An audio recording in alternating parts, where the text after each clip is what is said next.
अस्मद्गुरुभ्यो नमः। श्रीरङ्गसिंहगिरिदेशिकपादसेवा प्राप्ताखिलद्रविडवेदरहस्यजातं श्रीगौतमान्वयजमाश्रितभागधेयं गोपालदेशिकमहं शरणं प्रपद्ये।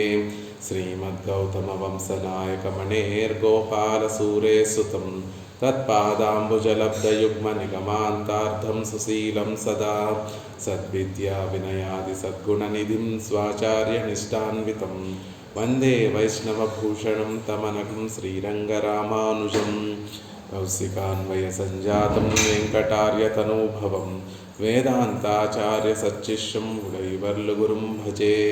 श्रीशैलेशैत्यादिप्रणतोऽस्मि नित्यं स्वादयन्निह सर्वेषां त्रय्यन्तार्धं सुदुर्ग्रहं स्तोत्रयामास योगीन्द्रः तं वन्दे यामुनाह्वयं।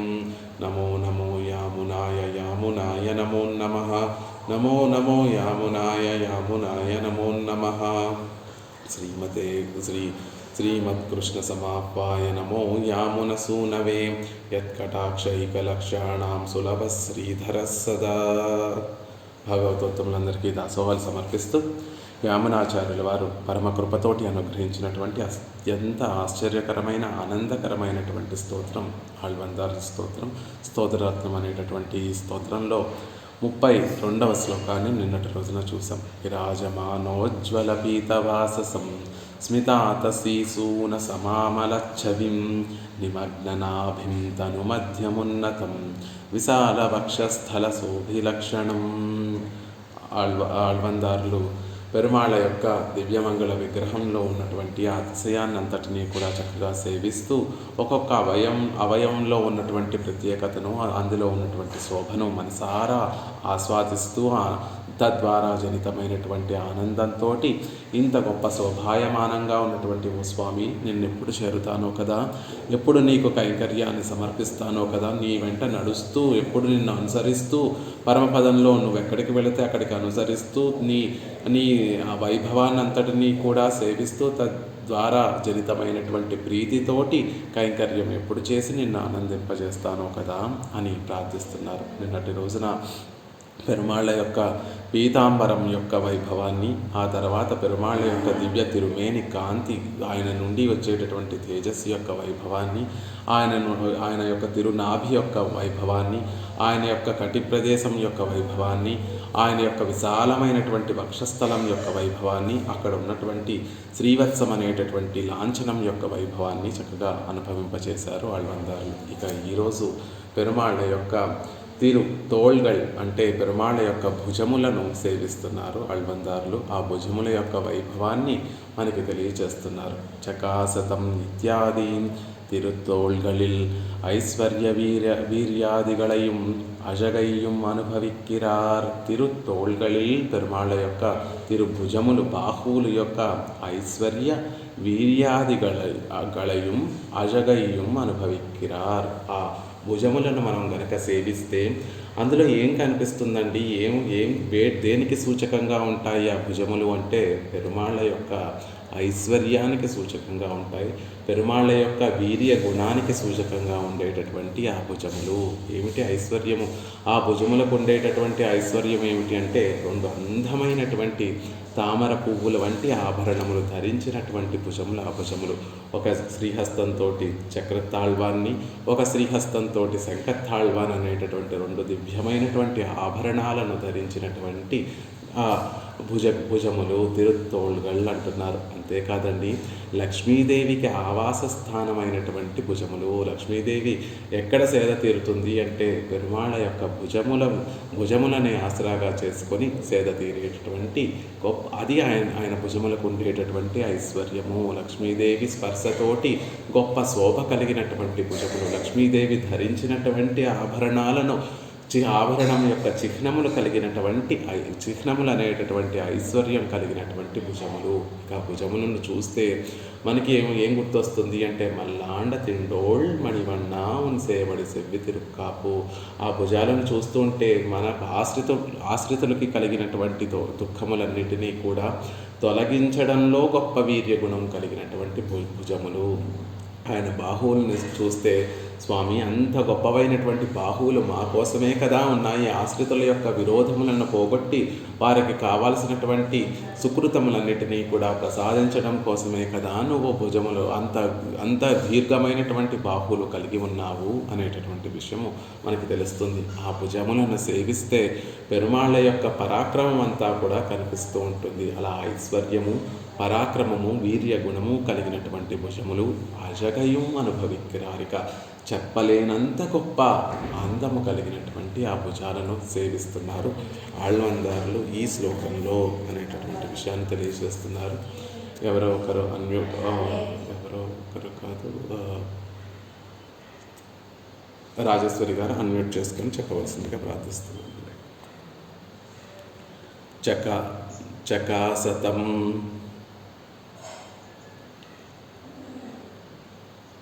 ज्याकिणकर्कसैः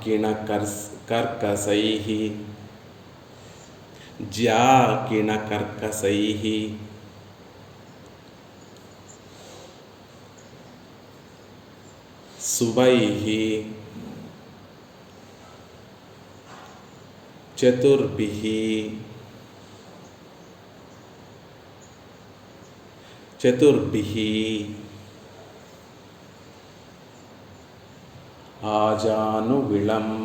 विलम्बभिः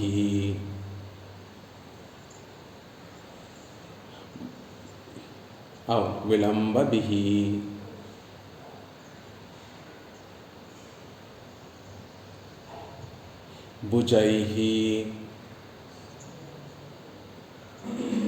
प्रियावतंसोत्पल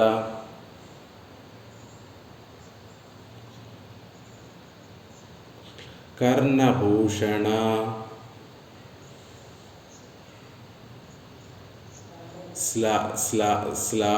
श्लाथालकाबन्ध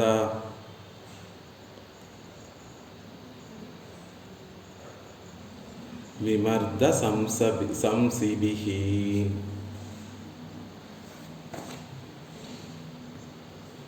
चकासतं ज्याकिणकर्सकैशुभैर्चतुर्भिः आजानुविलम्बभिर्भुजैः प्रियावतंसोत्पलकर्णभूषण श्लाघालकाबन्ध संसिभिः. ఆ భుజములకు ఉండేటటువంటి రెండు విలక్షణమైనటువంటి గుణముల విలక్షణమైనటువంటి వైభవాన్ని మనకు తెలియజేస్తున్నారు.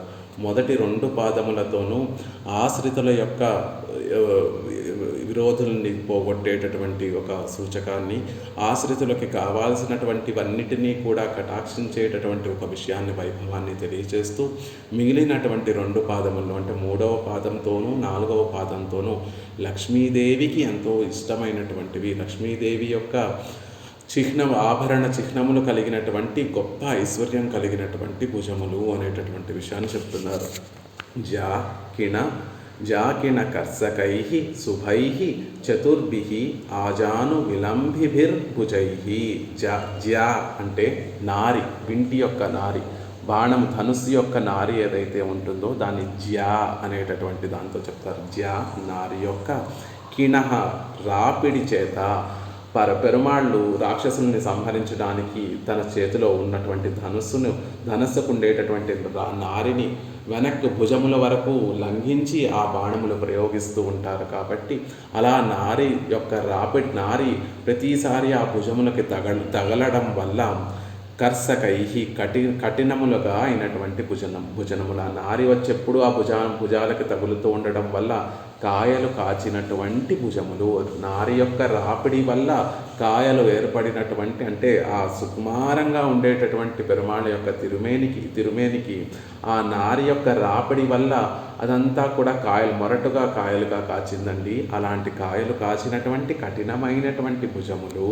శుభైః ప్రకాశించేటటువంటి భుజములు, మంగళకరములైనటువంటి భుజములు. అలాంటి భుజములు అవి ఇంకా ఎలాంటివి అండి అంటే ఆజాను విలంబిభిర్భుజైః.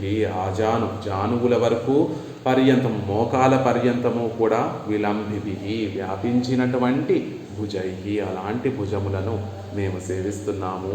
అవి అలాంటి భుజములు కలిగినటువంటి ఓ స్వామి నిన్నెప్పుడు సేవిస్తానో కదా అంటున్నారు. ఇక ఆ భుజములకు ఇంకా ఉండేటటువంటి విశేషణం ఏమిటండి అంటే ప్రియా, లక్ష్మీదేవి యొక్క అవతంస శిరోభూషణమైనటువంటి ఉత్పలములు, ఆవిడ లక్ష్మీదేవి ఆవిడ శిరోజములలో ధరించినటువంటి ఉత్పలములు, కర్ణభూషణములు, ఆవిడ చెవులకి ఉండేటటువంటి భూషణములు, ఆ చెవులకు ఉండేటటువంటి ఆభరణములన్నీ కూడా శ్లాఘ అలక విమర్ధ సంసుభి, శ్లాఘ అలక బంధ విమర్ధ సంసుభి, జారినటువంటి కొప్పులో ఉన్నటువంటి ఆ పువ్వులతో ఆ లక్ష్మీదేవి యొక్క శిరోజములు చక్కగా జుట్టు ముడివేసుకొని అందులో పువ్వులు అలంకరింపబడుతూ ఉంటే పెరుమాళ్ళని ఎప్పుడైతే ఆవిడ ఆలింగనం చేసుకుంటుందో అప్పుడు ఆవిడ శిరోజముల యొక్క జుట్టు ముడి వీడిపోయి అందులో ఉన్నటువంటి పుష్పములన్నీ కూడా పెరుమాళ్ళ యొక్క భుజముల మీద పడి ఆ పుష్పములలో ఉండేటటువంటి పరిమళము, పిరాటి యొక్క శిరోజములకు ఉండేటటువంటి పరిమళము ఆ భుజములకి కలిగి అద్దుకొని ఆ గొప్ప పరిమళముతోటి శోభించేటటువంటి భుజములు. కేవలము శిరోజముల యొక్క పరిమళము, పుష్పముల యొక్క పరిమళమే కాదండి, లక్ష్మీదేవి ధరించినటువంటి నీలోత్పములు, ఆవిడ శిరస్సులో ధరించినటువంటి ఆ నల్ల కలవ పువ్వులు ఆ భుజాల మీద కనిపిస్తున్నాయి.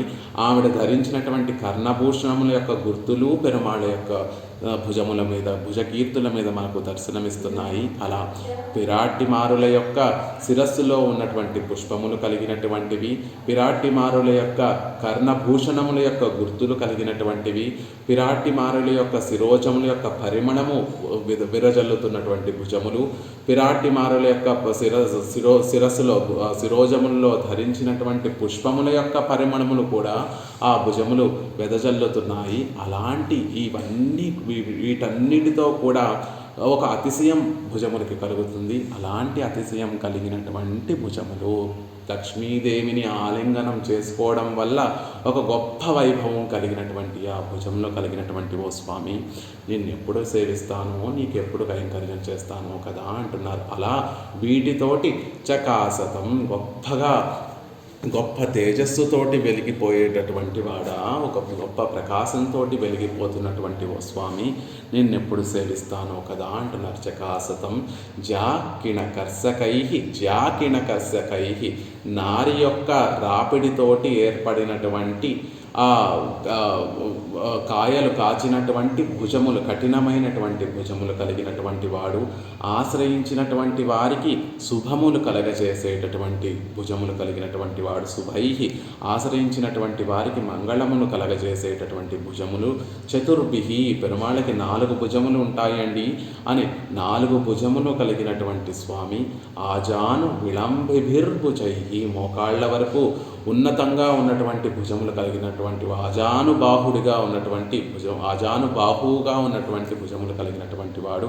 అంతేకాదండి, ప్రియావతంసోత్పల కర్ణభూషణ శ్లాఘాల కాబంధ విమర్ధ సంసుభి, లక్ష్మీదేవి పిరాటిమారుల్ని ఆలింగనం చేసుకున్నప్పుడు వారి శిరోజముల్లో ఉన్నటువంటి ఆ ఉత్పల్లములన్నీ కూడా పెరుమాళ్ళ భుజముల మీద సేవించగలుగుతున్నాము. ఆవిడ ధరించినటువంటి కర్ణభూషణం యొక్క గుర్తులు మేము పెరుమాళ్ళ యొక్క భుజముల మీద సేవించగలుగుతున్నాము. ఇంకా ఆ శిరోజములకి ఉండేటటువంటి పరిమళములు అద్దుకొని ఆ భుజములు గొప్పగా భాసిస్తున్నాయి. పిరాటిమారుల యొక్క పుష్పములు, శిరోజముల్లో ఉన్నటువంటి పుష్పములు ఆ బంధనం, ఆ శిరోజములు వీడిపోయి ఆ శిరోజములన్నీలో అక్కడ ఉన్నటువంటి పుష్పములన్నీ కూడా పెరుమాళ్ళ భుజముల మీద పడి ఆ భుజాలకి కొత్త పరిమళాన్ని సంతరించుకున్నాయి. అలాంటి శోభ కలిగినటువంటి చతుర్భిహి భుజైహి చకాసతం, అలాంటి భుజములు 4 భుజములు కలిగినటువంటి ఆ స్వామిని చకాసతం గొప్ప తేజస్సుతోటి విరాజిల్లుతున్నటువంటి ఆ స్వామిని ఎప్పుడు చేరుతానో కదా, ఎప్పుడు నేను సేవిస్తానో కదా అని ఆ భుజాల యొక్క భుజముల యొక్క బాహువుల యొక్క వైభవాన్నంతటినీ కూడా చూపిస్తున్నారు. ఒక పక్కన ఆ భుజములు, ఆ బాహువులో ఉన్నది ఆశ్రితుల్ని రక్షించడం కోసము అని ఒక వైభవాన్ని చెప్తున్నారు. ఇంకోటి పిరాట్టిమారుల యొక్క అతిశయం, పిరాట్టిమారుల యొక్క ఆలింగనంతో కలిగేటటువంటి అతిశయాన్ని ఇందులో చూపిస్తున్నారు. ఇది మనకి బాగా అర్థం అవ్వాలి అంటే ఆశ్రితులకు ఉండేటటువంటి విరోధములను పోగొట్టేటటువంటి వాడు, పిరాట్టి ఆలింగన వల్ల కలిగినటువంటి ఒక గొప్ప అతిశయం కలిగినటువంటి భుజములు అనేటటువంటి విషయం చెప్తున్నారు. కాబట్టి ఆ రెండింటిని ఎక్కడ సేవించగలమండి? బహుశా యామునాచార్యుల వారికి దేన్ని మనసులో ఉంచుకొని ఈ శ్లోకాన్ని అనుగ్రహించారు అంటే, రామాయణంలో అరణ్యకాండలో ఒక వృత్తాంతాన్ని మనసులో ఉంచుకొని యామునాచార్యులు వారు ఈ శ్లోకాన్ని మనకు అందించి ఉండొచ్చు. రామచంద్రుడు శూర్పణఖ రామచంద్రుని దగ్గరికి వచ్చి రాముణ్ణి తన వసుడు కావాలని ఎంతగానో ఇబ్బంది పెడితే లక్ష్మణుడు శూర్పణఖ యొక్క ముక్కు చెవులను వధించి వాటిని తొలగించి ఆవిడకి తగినటువంటి గుణపాఠం చెప్పినటువంటి సందర్భంలో శూర్పణఖ తన సోదరులైనటువంటి కరదూషణాదుల దగ్గరికి వెళ్ళి తనకి జరిగినటువంటి అవమానాన్నంతటినీ కూడా వారికి చెప్పగా, ఆ కరదూషణ త్రిశిరసు అనేటటువంటి ఆ ముగ్గురు రాక్షసులు 14,000 మంది రాక్షసులతోటి రామచంద్రుడి మీదకి యుద్ధానికి రాగా, ఆ సందర్భంలో లక్ష్మణస్వామిని సీతాదేవిని లక్ష్మణస్వామితోటి పంపించి దూరంగా ఒక కొండ మీద ఒక గుహలోకి సీతాదేవిని తీసుకుని వెళ్ళి అక్కడ సీతాదేవికి రక్షకుడుగా లక్ష్మణస్వామిని ఉంచి రామచంద్రుడు ఒక్కడే ఒక ముహూర్త కాలంలో ఆ 14,000 మంది రాక్షసులందరినీ కూడా సంహరించి, శత్రువులందరినీ కూడా సంహరించిన తర్వాత రక్తసిక్తమైనటువంటి ఆ దివ్య మంగళ విగ్రహాన్ని దూరంగా చూస్తున్నటువంటి ఆ సీతాదేవి శత్రు సంహారమైపోయి విజయ లక్ష్మితోటి విరాజిల్లుతున్నటువంటి ఆ రామచంద్రుణ్ణి చూసి సీతాదేవి ఆ కొండ గుహల మీద నుండి పరుగున వచ్చి రామచంద్రుణ్ణి ఆలింగనం చేసుకున్నటువంటి సందర్భంలో వాల్మీకి మహర్షి ఒక చక్కటి శ్లోకాన్ని మనకు అనుగ్రహిస్తారు. తం దృష్ట్వా శత్రుహంతారం మహర్షీణాం సుఖావహం బభూవ హృష్టా వైదేహి భర్తారం పరిషస్వచే. తం దృష్ట్వా శత్రుహంతారం, శత్రువులందరినీ కూడా సంహరించినటువంటి ఆ రామచంద్రుణ్ణి విజయలక్ష్మితో గొప్ప పరాక్రమంతో విరాజిల్లుతున్నటువంటి కోదండాన్ని విలాసంగా పట్టుకొని ఆ వీర చిహ్నములతోటి విరాజిల్లుతున్నటువంటి రామచంద్రుడి యొక్క తిరుమేనిని సేవించినటువంటి అలాంటి వీరలక్ష్మితోటి విరాజిల్లేటటువంటి రామచంద్రుణ్ణి దృష్ట్వా చూసినటువంటి సీతాదేవి మహర్షీణాం సుఖావహం, మహర్షులు తనని కోరుకొని ఆ మహర్షులందరికీ అడ్డుగా ఉన్నటువంటి రాక్షసులందరినీ కూడా సంహరించి వారికి సుఖాన్ని కలగచేసినటువంటి ఆ రామచంద్రుణ్ణి చూసినటువంటి ఆ సీతాదేవి బభూవ హృష్ట, ఎంతో ఆనందంతో ఎంతో సంతోషపడి వైదేహి, ఆ విదేహ రాజు యొక్క కుమార్తె అయినటువంటి సీతాదేవి భర్తారం పరిషస్వజే, భర్త అయినటువంటి ఆ రామచంద్రుణ్ణి పరిషస్వజే పరిపూర్ణంగా ఆలింగనం చేసుకుందండి అనేటటువంటి విషయాన్ని వాళ్ళు అక్కడ అనుగ్రహిస్తారు. ఒక పక్కన శత్రువుల్ని మహర్షుల యొక్క విరోధులైనటువంటి ఆ రాక్షసులందరినీ కూడా సంహరించినటువంటి బాహువులు కలిగినటువంటి రామచంద్రుణ్ణి అక్కడ మనకి చూపిస్తారు. సీతాదేవి ఆలింగనం చేసుకుంటే సీతాదేవిని ఆలింగనం చేసుకున్నటువంటి రామచంద్రుణ్ణి అక్కడ చూపిస్తారు. అలా ఇక్కడ కూడా యామునాచార్యుల వారు ఒక పక్కన బాణముల యొక్క రాపిడి వల్ల కలిగినటువంటి కాయలు కలిగినటువంటి కఠినమైనటువంటి బాహువులు కలిగినటువంటి వాడు, ఆశ్రయించినటువంటి వారందరికీ కూడా శుభైహి మంగళములు కలగజేసేటటువంటి బాహువులు కలిగినటువంటి వాడు. శుభైహి మంగళములు అంటే ఇష్టప్రాప్తి, అనిష్ట నివారణ. తన ఆశ్రయించినటువంటి భక్తులకి, భాగవతోత్తములకి దుఃఖములు, విరోధములు ఉంటే వాటిని అన్నిటినీ కూడా తొలగించేటటువంటి వాడు. అలా చతుర్భుజములు కలిగినటువంటి ఆజానుబాహుడుగా ఉన్నటువంటి స్వామి, చతుర్భుజములు కలిగినటువంటి ఆ స్వామిని మేము సేవిస్తున్నాము అని మొదటి 2 పాదాలలో మనకి చెప్పినటువంటి విషయం ఏమిటి అంటే తం దృష్ట్వా శత్రుహంతారం మహర్షీణాం సుఖావహం. మొదటి 2 పాదములతోటి శత్రుహంతారము మహర్షీణాం సుఖావహం గురించి తెలియచేసి ప్రియా వతంసోత్పల కర్ణభూషణ శ్లథాల కాబంధ విమర్ద సంసుధి అని తర్వాత 2 పాదములతోటి ఆ సీతాదేవి రామచంద్రుడిని ఆలింగనం చేసుకున్నటువంటి సందర్భంలో రామచంద్రుడు భుజములు ఆ సీతాదేవి ధరించినటువంటి ఆ కర్ణభూషణముల యొక్క గుర్తులన్నీ కూడా రామచంద్రుడి యొక్క భుజముల మీద బాహువుల మీద మేము సేవించామండి అని అక్కడ చెప్తున్నట్టుగా బభూవ పృష్టా వైదేహి భర్తారం పరిష్యస్వజే. ఎంతో ఆనందాన్ని కలిగినటువంటి సీతాదేవి భర్త అయినటువంటి రామచంద్రుణ్ణి పరిషస్వజే పరిపూర్ణంగా ఆలింగనం చేసుకుందండి అని చెప్పినటువంటి విషయం క్రిందటి లాస్ట్ 2 పాదాలలో ఉన్నటువంటి విషయాన్ని తెలియజేస్తుంది. దీనికి మన పూర్వాచార్యులు వ్యాఖ్యానం అనుగ్రహిస్తూ తం దృష్ట్వా శత్రుహంతారం తం ఆ రామచంద్రుణ్ణి, ఏ రామచంద్రుణ్ణి, స్త్రియం పురుష విగ్రహం అని సీతాదేవి అన్నటువంటి రామచంద్రుణ్ణి అంటారు. రామచంద్రుడు సీతాదేవి కూడా రామచంద్రుడితోటి నేను అరణ్యవాసానికి వస్తాను అని ఎన్నో విధాలుగా చెప్పినప్పటికీ కూడా రామచంద్రుడు అరణ్యంలో రాక్షసులు ఉంటారు, అరణ్యంలో క్రూరమైనటువంటి మృగములు ఉంటాయి. తల్లి సీత, ఓ సీత, నువ్వు ఇప్పుడు నుండి అసలు ఎంతో సుకుమారంగా నువ్వు రాజభవనాలలో అంతఃపురాలలో రాజరిక మర్యాదలు అన్నీ కూడా పొందుతూ సుకుమారంగా ఉన్నటువంటి దానివి అరణ్యంలో నువ్వు ఉండలేవు. ఆ క్రూర మృగాలను తట్టుకొని నువ్వు ఉండలేవు. అక్కడ ఉన్నటువంటి రాక్షసులందరినీ కూడా తట్టుకొని నువ్వు ఉండలేవు అని ఎంతగానో వారించినటువంటి రామచంద్రుణ్ణి చివరికి ఒక మాట అంటుంది సీతాదేవి, అయ్యో మా నాన్నగారికి ఈ విషయం తెలిస్తే స్త్రియం పురుష విగ్రహం, పురుషుని యొక్క రూపంలో ఉన్నటువంటి ఒక స్త్రీకి ఇచ్చి మా అమ్మాయిని పెళ్లి చేశామే అని మా నాన్నగారు అనుకుంటారండి అని ఒక మాట అంటుంది సీతాదేవి. వెంటనే రామచంద్రుడు మరొక మాట కూడా మాట్లాడకుండా సీతాదేవిని అరణ్యానికి రావడానికి సిద్ధపడమని అంగీకరిస్తాడు. ఆ మాట పాపం రామచంద్రుడికి మనసులో అలా ఉండిపోయిందేమో. ఈనాడు 14,000 మంది రాక్షసులందరినీ కూడా తానొక్కడే, లక్ష్మణుడిని కూడా దూరంగా పంపించేసి తానొక్కడే ఆ 14,000 మంది రాక్షసుల్ని ఒక ముహూర్త కాలంలో సంహరించి ఆనాడు సీతాదేవి అన్నటువంటి మాటకి బదులు చెప్తున్నాడా ఈనాడు అన్నట్టుగా ఉందండి. సీతాదేవి మనసులో ఆ భావనలు, అయ్యో ఆనాడు స్త్రియం పురుష విగ్రహం అని అన్నానే, అది సహించలేక పరమాత్మ పాపం అది మనసులో ఉంచుకొని, పెరుమాళ్ పాపం అది మనసులో ఉంచుకొని ఈనాడు ఇంత గొప్పగా నాకు ఆయన పరాక్రమం అంతా కూడా చూపించాడా అన్నట్టుగా సీతాదేవి ఆ మాటలను గుర్తు తెచ్చుకుంటుంది. ఇంత పరాక్రమంతున్నా నేను స్త్రియం పురుష విగ్రహం అని అన్నాను అని అనుకుంటుంది. తం దృష్ట్వా అలాంటి రామచంద్రుణ్ణి చూసింది.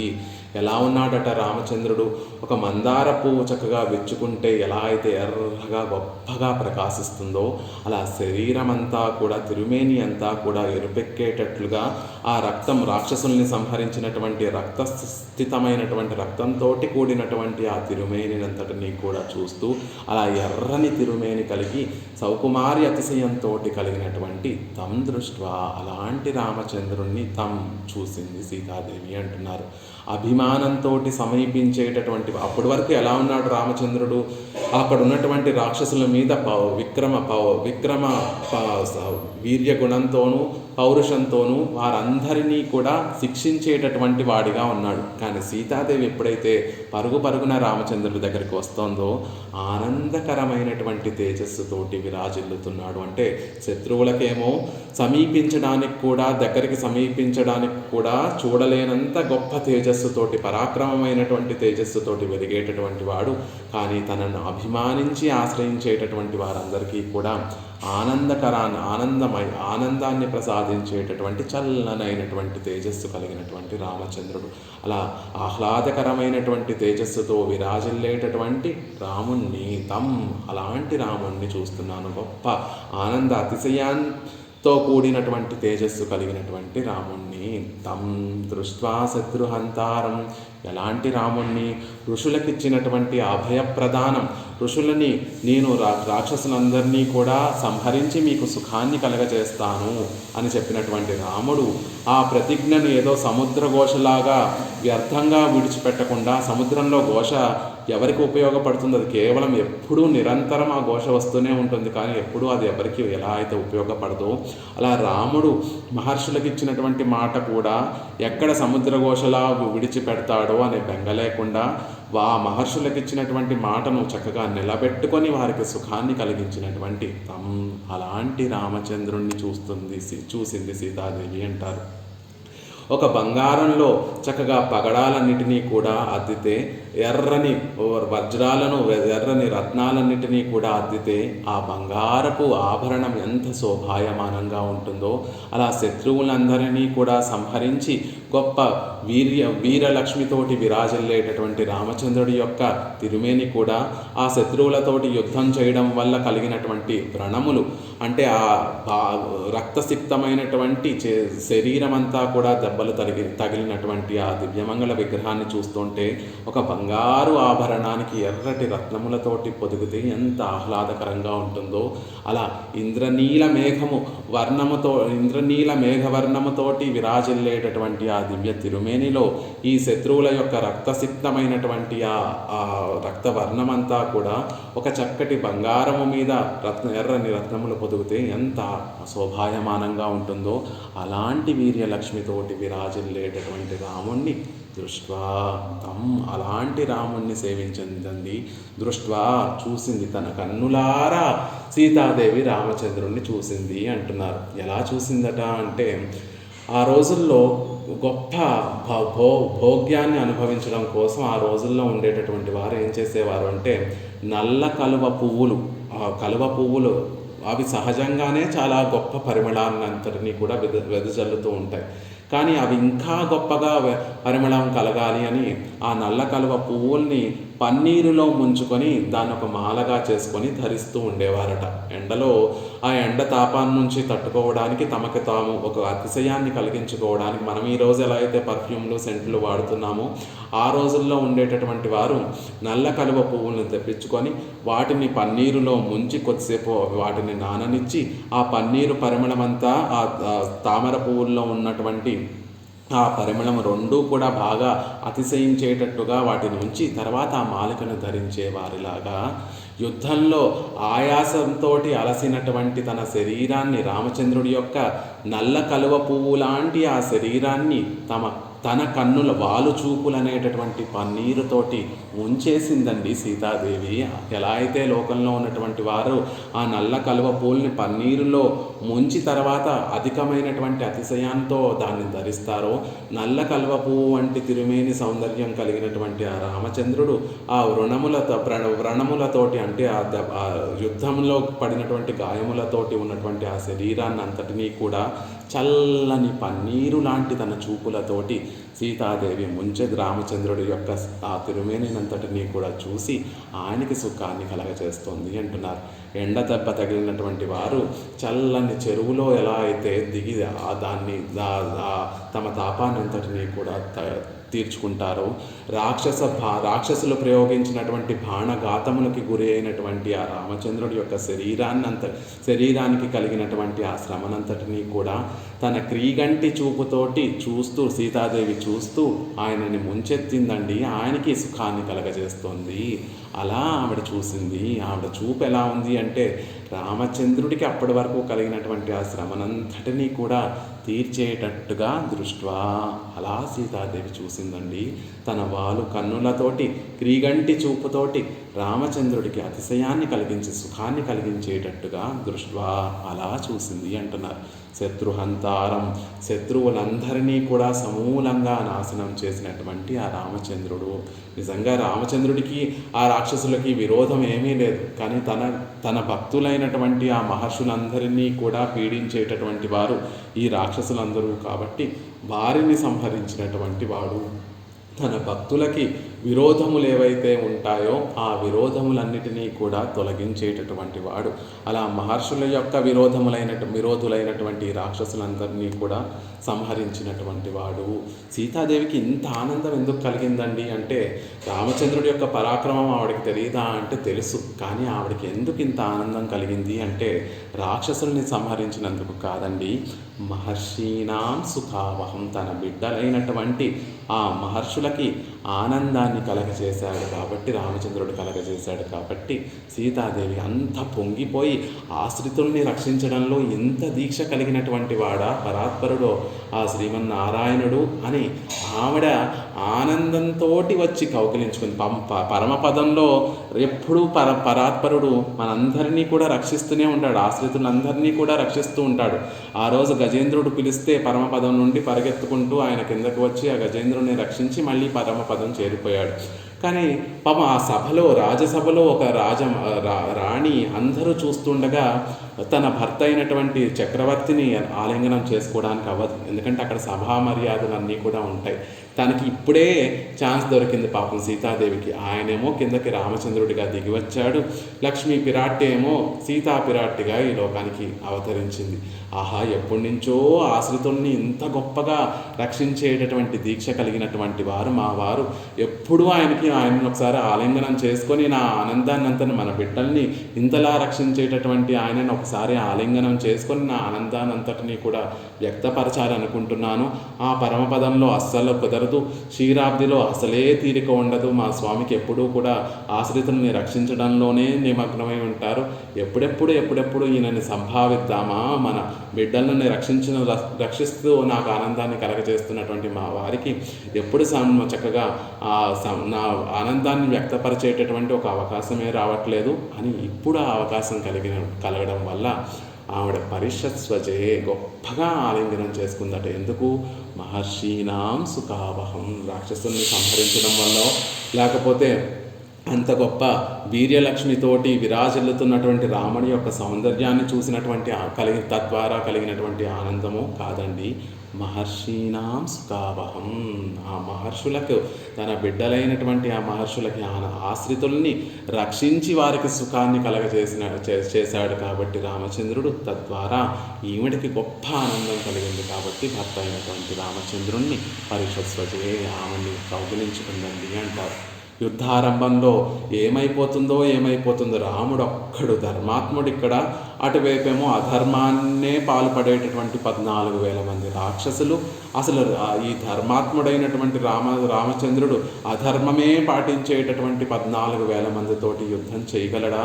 యుద్ధం చేస్తే ఏమవుతుందో, రామచంద్రుడు ఏమైపోతాడో అని తమ ఎదురుగుండా ఉన్నటువంటి వాడు సర్వేశ్వరుడని, ఎదురుగుండా ఉండేటటువంటి వాడు అందరినీ రక్షించగలిగినటువంటి పరాత్పరుడు అనేటటువంటి విషయాన్ని కూడా మరిచిపోయి రామచంద్రుడి యొక్క సౌకుమార్యానికి, రామచంద్రుడి యొక్క లావణ్యానికి గురైనటువంటి మహర్షులందరూ కూడా యుద్ధం ఆరంభమవుతూ ఉంటే, అయ్యో రామచంద్రుడు ఒక్కడే ధర్మాత్ముడు, 14,000 మంది అధర్మాన్ని యుద్ధం చేసేటటువంటి వారు, ఇలాంటి వారితోటి రామచంద్రుడు యుద్ధం చేసి గెలవగలడా, లేదా రామచంద్రుడికి ఏమైపోతుందో అని కడుపులు పిసుక్కునేటటువంటి దుఃఖితులైనటువంటి ఆ మహర్షులందరి యొక్క భయాన్ని పోగొట్టి శత్రువులందరినీ కూడా సునాయాసంగా సంహరించి ఆ ఋషులకు ఆనందం కలగచేసినటువంటి వాడు రామచంద్రుడు. అది చూసినటువంటి సీతాదేవికి, ఆహా, ఆశ్రితుల్ని ఇంత చక్కగా ఇంకొకరి యొక్క పరమాత్మ మనల్ని రక్షించడంలో ఇంకొక సహాయం తీసుకోడు అనేటటువంటి విషయం కూడా, పక్కనే లక్ష్మణస్వామి కూడా ఉన్నాడు, లక్ష్మణుడిని కూడా యుద్ధంలో పాల్గొనేటట్టుగా చేయొచ్చు. కానీ భక్తుల్ని రక్షించేటటువంటి విషయంలో నేను ఇంకొక సహాయం ఏమీ తీసుకోను అని తానే వారి విరోధములన్నిటినీ పోగొట్టి ఆ మహర్షులకి సుఖాన్ని కలగచేసినటువంటి రామచంద్రుని చూసి బభూవ, ఆనందించి పరిషత్స్వజే, కౌగిలించుకున్నటువంటి సీతాపిరాట్టి అంటున్నారు. ఆ ఋషులందరికీ కూడా తాను రక్షిస్తాను అని చెప్పినటువంటి ఆ ఋషులందరికీ కూడా సుఖాన్ని కలిగించినటువంటి ఆ రామచంద్రుని చూసి బభూవా, ఎంత సుకుమారుడు అయినటువంటి వాడు. అప్పటికీ కూడా సీతాదేవి కూడా ఎలా ఉంది, అసలు యుద్ధం ప్రారంభమైనటువంటి సమయం నుండి ఎలా ఉంది అంటే, పాపం ఆవిడ మనసులో లేదు, ఆవిడ ప్రాణములన్నీ పైకి పోతున్నట్టుగా ఉన్నాయి. ఎందుకు అంటే కఠినమైనటువంటి దేహ స్వభావం కలిగినటువంటి క్రూర రాక్షసులందరూ కూడా యుద్ధానికి వచ్చారు. మా ఆయనేమో సుకుమారమైనటువంటి వాడు, చాలా సౌమ్యత కలిగినటువంటి వాడు, చక్కగా లావణ్యం కలిగినటువంటి వాడు, ఇందీవరశ్యాముడు, అతసీ పుష్ప సంకాసం వంటి సుకుమారంగా ఉండేటటువంటి రామచంద్రుడు. ఇంత సుకుమారమైనటువంటి దేహం కలిగినటువంటి ఈ రామచంద్రుడు పెరుమాళ్ళు ఆ కఠినమైనటువంటి దేహం కలిగినటువంటి క్రూర రాక్షసులతో ఎలా యుద్ధం చేస్తారా అని సీతాదేవి యొక్క మనసు, ప్రాణాలు కూడా యుద్ధం ఆరంభమైనటువంటి సమయంలో పోతున్నాయా, నా ప్రాణం పోతోందా అన్నట్టుగా ఉందట. ఎప్పుడైతే శత్రుహంతారం మహర్షీనాం సుతావనం 14,000 మంది రాక్షసులందరినీ కూడా అవలీలగా రామచంద్రుడు సంహరించగానే మళ్ళీ తన సత్తు తానుకు లభించింది. ఆ పరమాత్మలో తిరుమేనిలో ఒక్క అనర్థం లేకుండా ఉండటాన్ని చూసి ఆయన ఇంత 14,000 మందిని సంహరించి కూడా రామచంద్రుడి యొక్క తిరుమేనిలో ఒక్క అనర్థం కూడా లేకుండా ఉండటాన్ని చూసినటువంటి సీతాదేవి మళ్ళీ తన ప్రాణాలు వచ్చి నిలబడ్డాయి. తన మనసులో తన సత్తును తాను కలిగి ఉన్నటువంటి దాన్ని అయింది అనేటటువంటి విషయాన్ని చెప్తారు. బభూవ, తన ప్రాణములు మళ్ళీ కలిగినటువంటి ఆవిడ అయింది. హృష్ట, ఆనందాన్ని ఆనందించేటటువంటి ఒక మనసు స్వాధీనంలోకి వచ్చి ఆవిడ మనసు తిరిగి స్వాధీనానికి వచ్చింది. రామచంద్రుడి యుద్ధానికి వెళుతున్నప్పుడు సందర్భంలో ఆ మనసు ఎక్కడికో వెళ్ళిపోయింది. రామ సౌందర్యాన్ని యుద్ధం చేసిన తర్వాత వీరలక్ష్మితోటి విరాజిల్లేటటువంటి రామ సౌందర్యాన్ని పరిపూర్ణంగా సందర్శించగానే ఆవిడ మనసు మళ్ళీ తన స్వాధీనానికి వచ్చి ఆనందంతో నిండిపోయింది. అలాంటి విదేహ రాజు యొక్క కుమార్తె, జనకుని యొక్క కుమార్తె అని తన తండ్రి గారిని తలుచుకుంటోందట.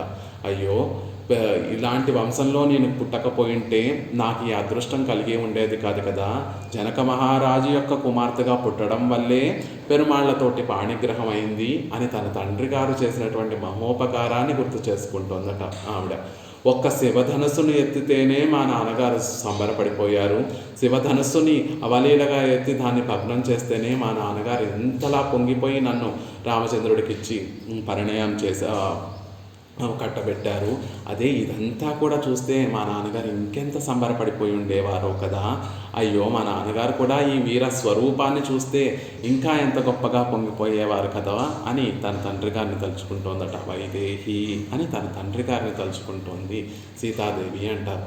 పుంసాం దృష్టి చిత్తాపహారణం, పురుషుల యొక్క మనసును కూడా అవలీలగా అపహరించి తన సొంతం చేసుకునేటటువంటి ఆ రామచంద్రుడి యొక్క సౌందర్యాన్ని, సమ్మోహనకరమైనటువంటి ఆ స్వామి యొక్క స్వరూపాన్ని మా నాన్నగారు లేకుండా నేను ఒక్కదాన్నే చూసి ఆనందపడిపోతున్నానే. మా నాన్నగారు కూడా రామచంద్రుడిని ఇలా చూస్తే ఇంకెంత సంబరపడిపోదురు కదా అనేటటువంటి విషయాన్ని తలుచుకుంటూ వైదేహి, అందుకే అక్కడ వైదేహి అంటున్నారు. వారిని సీతాదేవి జనకుణ్ణి తలుచుకున్నటువంటి సందర్భం జనకుణ్ణి తలుచుకుంది కాబట్టి వైదేహి అంటున్నారు. భర్తారం పరిశస్వచే, ఏదో పాణిగ్రహం చేశారండి, అప్పటి నుంచి భర్త అనేటటువంటి విషయాన్ని చెప్తున్నారు. కానీ ఈనాడు కదా రామచంద్రుడిలో భర్తను చూశాను. రక్షించేటటువంటి వాడు భర్త కాబట్టి, హరించేటటువంటి వాడు, రక్షించేటటువంటి వాడు.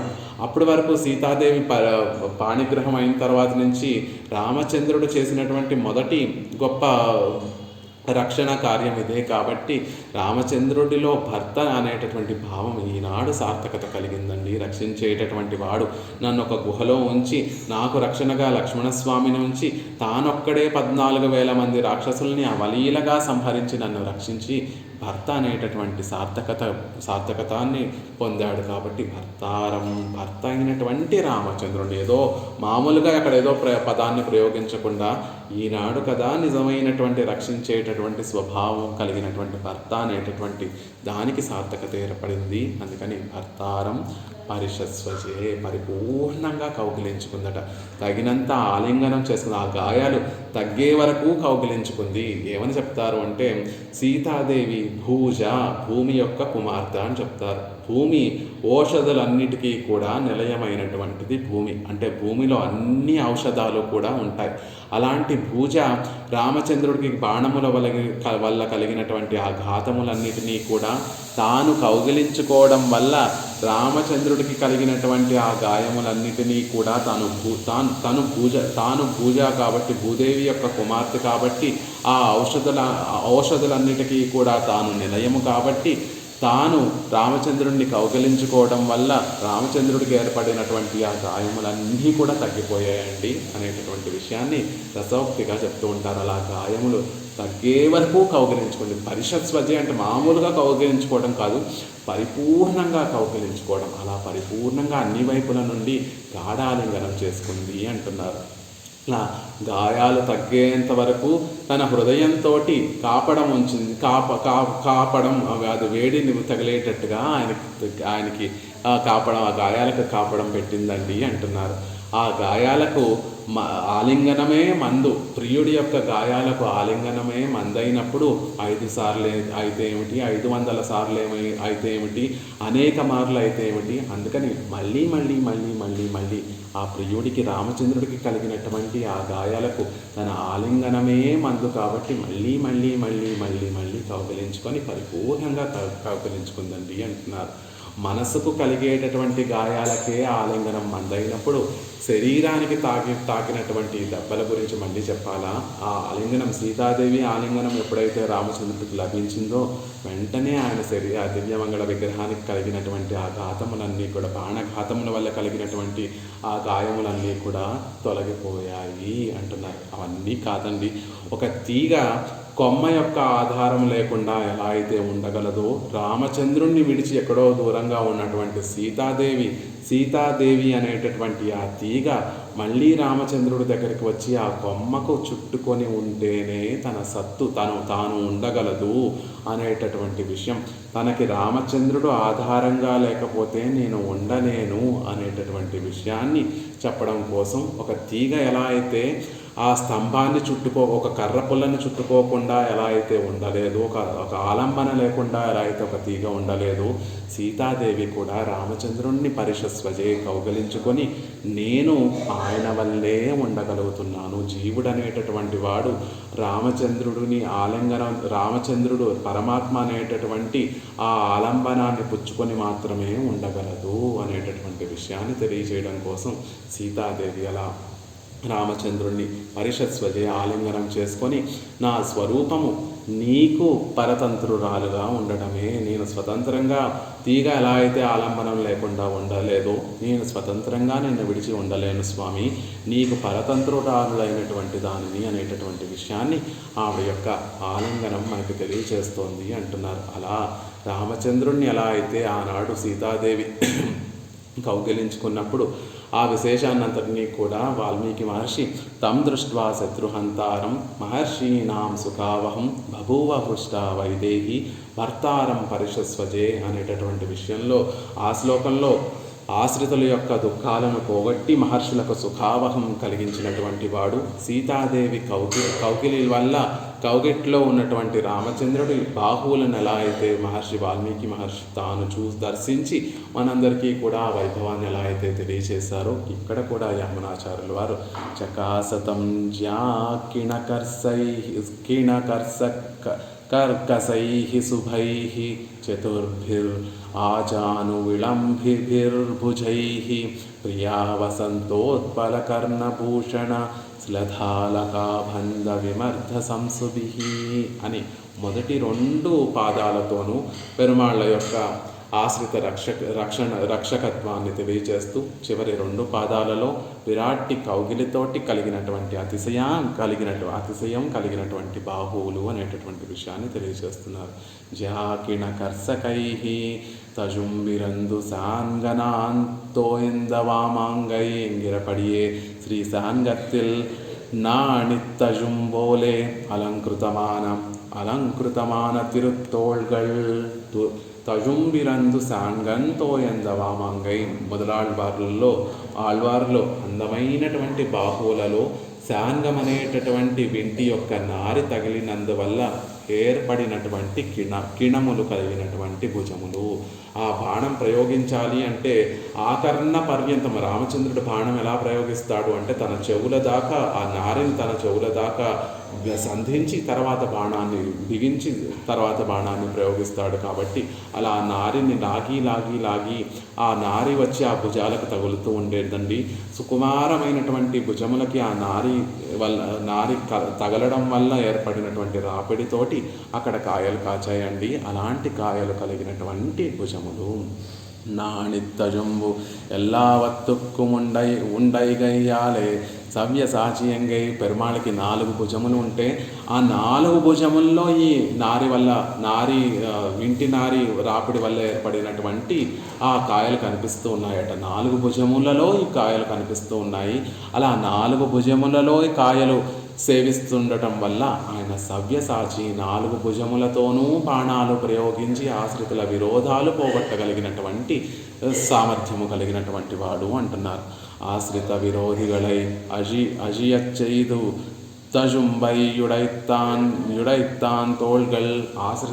ఆశ్రితుల యొక్క విరోధములు నశింపచేసే కిణములు కలిగినటువంటి దివ్యబాకులు. ఎప్పుడూ కూడా పాపం ఆయన అయ్యో ఇలా రాపిడి వల్ల నా భుజాలకు కాయలు కాస్తున్నాయే అని బెంగపడలేదు. ఇంకా ఆనందంగా వాటిని ప్రదర్శిస్తున్నాడు. అందరికీ చూపిస్తూ మీరేమీ బెంగపడవలసినటువంటి అవసరం లేదు. ఈ భుజాలకు ఉన్నటువంటి కాయలు చూసారా, నేను ఆశ్రితుల్ని రక్షించి రక్షించి రక్షించి రక్షించి రక్షించి ఏర్పడినటువంటి అతిశయం ఇది. మీరు అసలు భంగే పడవక్కర్లేదు. మాసుచహ మీరు దుఃఖించవలసినటువంటి అవసరం లేదు. మిమ్మల్ని కూడా అనాయాసంగా నేను రక్షిస్తాను అని మనందరికీ కూడా ధైర్యాన్ని కలగజేస్తూ పెరుమాళ్ళ భుజానికి ఒక అతిశయాన్ని కలిగించేటటువంటి కాయలండి. అలాంటి నారి రాపిడి వల్ల ఏర్పడినటువంటి కాయలు కలిగినటువంటి స్వామి. వీరధ్వజంబు వీరభుజంగులకు అలంకారమిరే. వీర కిణాలు వీరుని యొక్క భుజాలకు అలంకారం కదా. అదేదో బెంగపడేటట్టుగా అయ్యో అలా కాయలు ఏర్పడ్డాయి ఏమిటి అని బెంగపడవలసినటువంటి లేదు. ఆశ్రితుల్ని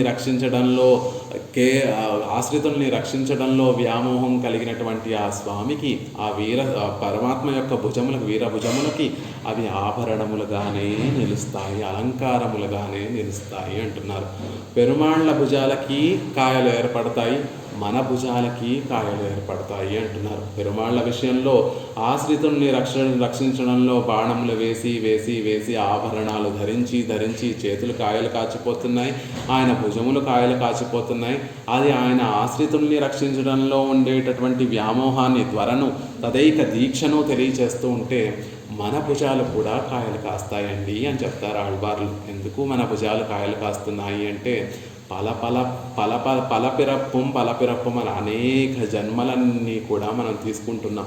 చూడండి, కావడి మోసేటటువంటి వారు బిందెలు పెట్టుకుంటారు, కావడిని పెట్టుకుంటారు, నడుస్తూ ఉంటారు. ఎక్కడికో ఇదివరకు రోజుల్లో ఎక్కడో చెరువు ఊరు బయట ఉండేది.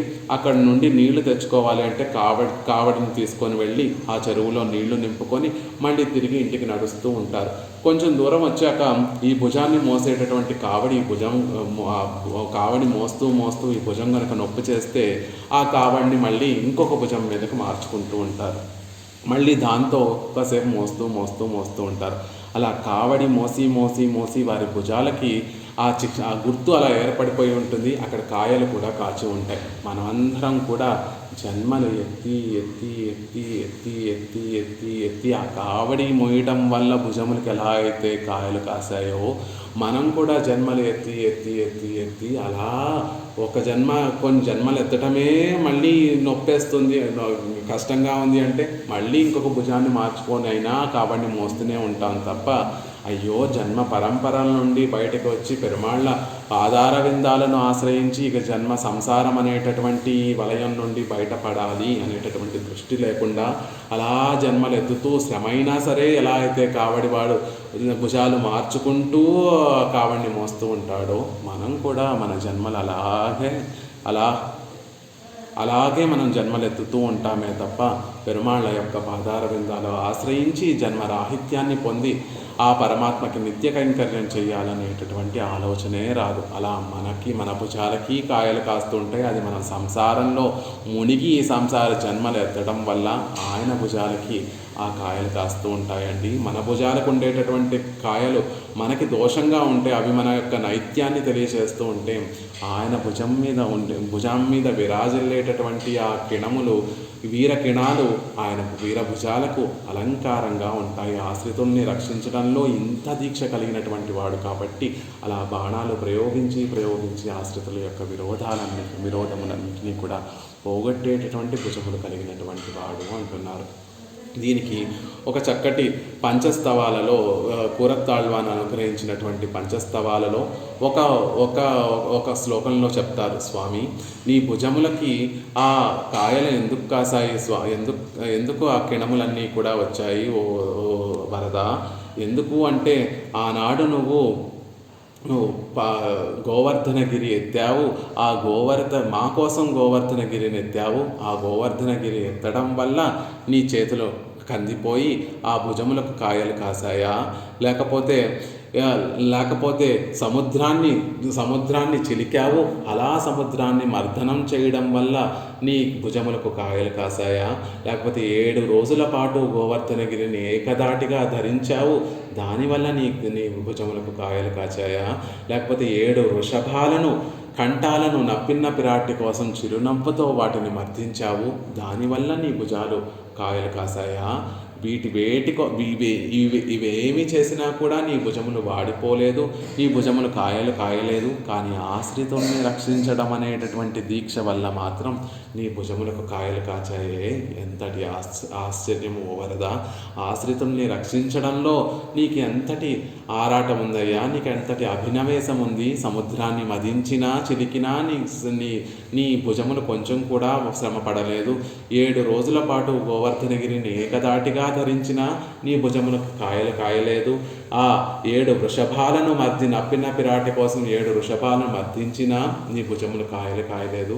మా కోసం, మమ్మల్ని రక్షించడం కోసం నీ వెంటినారిని సంధించడంలో ఆ వెంటినారి నీ భుజాలకు రాపిడి ఏర్పడి ఆశ్రితుల్ని రక్షించడం వల్ల నీ భుజములకు కాయలు కాచాయి. ఆహా, ఎంత ఆశ్రిత వాత్సల్యము, ఎంత ఆశ్రితుల్ని రక్షించడంలో ఎంతటి దీక్ష కలిగినటువంటి వాడిని అంటున్నారు.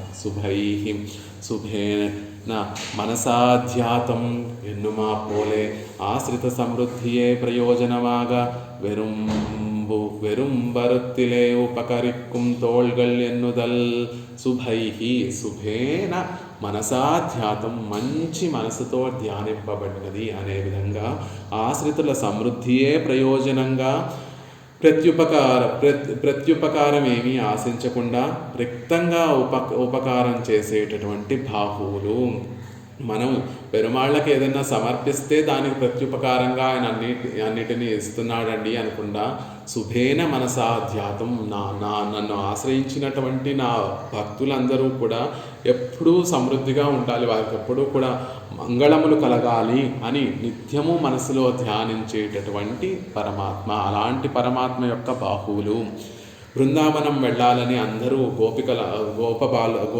గోకులంలో ఉన్నటువంటి వారందరూ కూడా బృందావనం వెళ్దాము, ఇక్కడ రేపల్లలో మన పశువులకి అంత సమృద్ధిగా గ్రాసం ఉండడం లేదు, బృందావనం వెళితే అదంతా కూడా చక్కగా అడవి, అక్కడ పశు సమృద్ధి చక్కగా పెరుగుతుంది, మనకి అక్కడ మనం ఉండడానికి అనువైనటువంటి చోటు అని కృష్ణ పరమాత్మ చెప్తే, అక్కడ గోకులంలో ఉన్నటువంటి నందుడు మిగిలినటువంటి వారందరూ కూడా కృష్ణ పరమాత్మ యొక్క దానికి ఆమోదనం చేస్తే, ఆ నిర్ణయానికి ఆమోదనం చేయగానే కృష్ణ పరమాత్మ అప్పుడు మనసులో బృందావనం అంతా కూడా, అప్పటి వరకు బృందావనం అంటే ఏమిటి, పల్లేరు కాయలతోటి నిండి ఉండేటటువంటి వనం, కాలు మోపడానికి కూడా అనువైనటువంటి చోటు కాదు. కానీ కృష్ణ పరమాత్మ ఎప్పుడైతే అక్కడికి రేపల్లలో ఉన్నటువంటి వారందరితో కూడా అక్కడికి వెళ్ళాలి అని తన మనసులో సంకల్పించాడో, వెంటనే ఆ బృందావనం అతి మధురమైనటువంటి ఒక సమృద్ధిగా ఆ పల్లేరుకాయలన్నీ కూడా పోయి చక్కటి కుసుమాలతోటి, చక్కటి వృక్షాలతోటి, చక్కగా సమృద్ధి అయినటువంటి ఒక అడవిగా పశువుల కోసం ఉండడానికి అనువైనటువంటి చక్కటి చోటుగా మారిపోయిందండి. అలా శుభేన మనసాధ్యాతం, తన మనసులో తన భక్తుల యొక్క మంగళమును కోరుకునే, తన భక్తుల యొక్క ఇష్టప్రాప్తిని కోరుకునేటటువంటి వాడు, తన భక్తుల సమృద్ధిని కోరుకుంటూ వారికి ఇష్టములన్నిటినీ కూడా కటాక్షించేవాడు, వారి యొక్క అనిష్టములన్నిటినీ కూడా తొలగించేటటువంటి వాడు. అలాంటి శుభైహి భుజైహి, అలాంటి శుభములను కూర్చేటటువంటి భుజములు అనేటటువంటి విషయం చెప్తున్నారు. పెరుమాళ్ళు చతుర్భుజములు కలిగి ఉండటం దేనికండి అంటే 4 భుజములతోనూ 4 పురుషార్థాలని ప్రసాదించేటటువంటి పరమాత్మ. ఆ 4 భుజములతోటి 4 పురుషార్థాలను ప్రసాదించడం కోసం 4 ఏమైనా 4 విధములుగా ఉండేటటువంటి ఏమైనా ఉపకారాన్ని మన నుండి ఎదురు చూస్తాడా అంటే ఫలం, పత్రం, పుష్పం, తోయం. ఏ పెరుమాళ్ళు మన దగ్గర నుంచి ఎదురు చూసేది. మన దగ్గర మన కుటీరంలో ఫలములుంటే ఫలమును సమర్పించండి, ఫలములు లేవా పుష్పమును సమర్పించండి, పుష్పములు లేవా తులసి దళాన్ని సమర్పించండి, అవి కూడా లేవా భక్తితోటి తోయాన్నైనా సమర్పించండి. ఈ 4 కూడా, ఈ 4లో ఏదో ఒకటి ఉన్నా కూడా ఆయన వాటిని పుచ్చుకొని మురిసిపోతూ ఉండేటటువంటి వాడు. భక్తితోటి ఏమాత్రం కొంచెం చేసినా కూడా దాన్ని పుచ్చుకొని ఎంతో గొప్పగా పొంగిపోతూ మనకి కావాల్సినటువంటి పురుషార్థములన్నీ కూడా ప్రసాదించేటటువంటి చతుర్భుజములు కలిగినటువంటి స్వామి. ఎలాంటి పురుషార్థములు ప్రసాదిస్తాడో ఆ పరమాత్మ అంటే, ఎవరైనా సంపదలు కోల్పోయి మళ్ళీ ఆ సంపదలన్నీ మాకు కావాలి స్వామి అని ఎవరైనా అడిగితే పాపం వారి కోరిక తగినట్టుగా మళ్ళీ ఆ సంపదలన్నీ కూడా ప్రసాదిస్తాడు. ఇంతకు ముందు ఆ సంపదలు లేవండి, మాకు కొత్తగా ఆ సంపదలన్నీ కూడా కావాలి అని ఎవరైనా పెరుమాళ్ళ దగ్గరికి వెళ్ళి ప్రార్థిస్తే ఆ సంపదలన్నీ కూడా ప్రసాదిస్తాడు.